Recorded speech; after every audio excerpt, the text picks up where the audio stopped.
Kindergarten Club families, welcome back. Today's skill, which is something we're going to work on before kindergarten, is writing, and especially learning how to write your name, which is something that the kindergarten teachers will want you to do on every single paper that you do. But before we start writing your name, we have to do things that will help you get ready for writing your name. So there's lots of things that have to do with your hands that will help you get ready for writing. So remember when we made salt dough?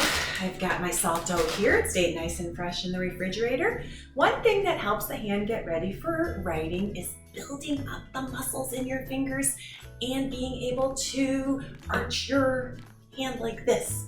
So salt dough is awesome for this. You can roll it in your hand, you can squeeze it, that will build up your muscles and that will help you get stronger and arch your hand.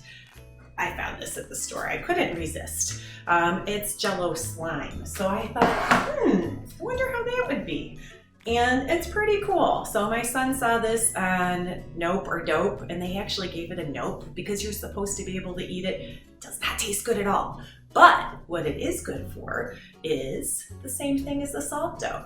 You put water with this Jell-O mix and it can make kind of like a Play-Doh. So that's a fun thing to do. I don't have Play-Doh at home, but of course Play-Doh is awesome for getting your hands ready for writing, or clay.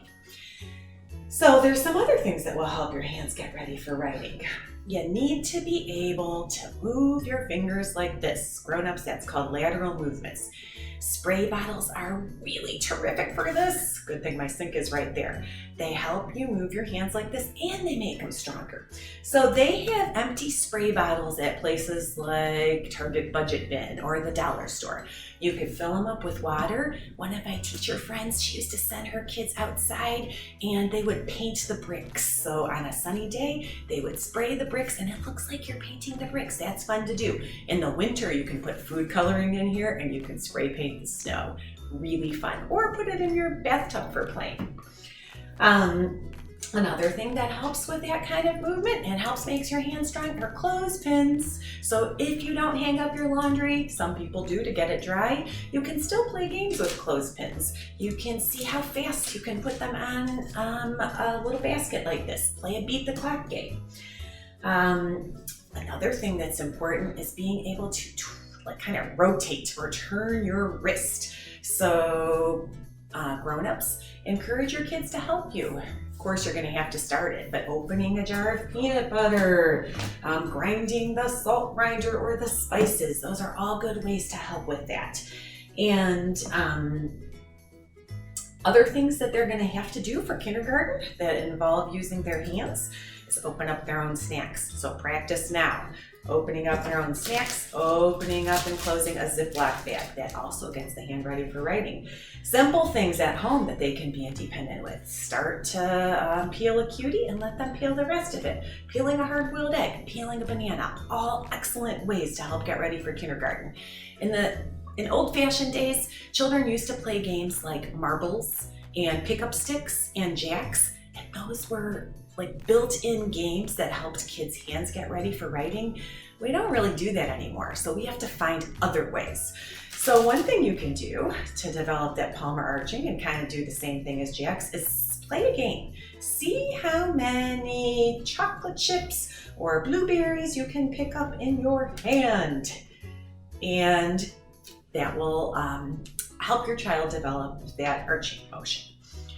So those are all ways. Oh, got a couple more. Remember scissors, thumbs up. You can cut things like yarn. You can cut things like salt dough. You can cut paper. All important ways to get the hand ready.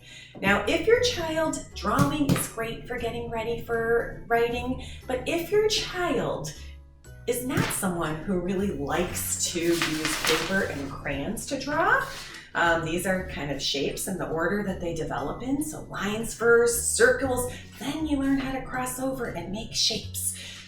So some kids love to draw with crayons. And remember, The little tiny ones are the best for forcing a good grasp. So don't throw away your small crayons. They actually sell them at Play Matters in this size, but you don't need to spend that money. Same thing with pencils. They used to use these kind of pencils in kindergarten, and they're actually not as good for developing a good grasp as the thinner ones, and the best are the little teeny ones. The library has those little pencils, and so does do putt-putt courses. So they're great for helping a more mature grasp develop because they force you into it.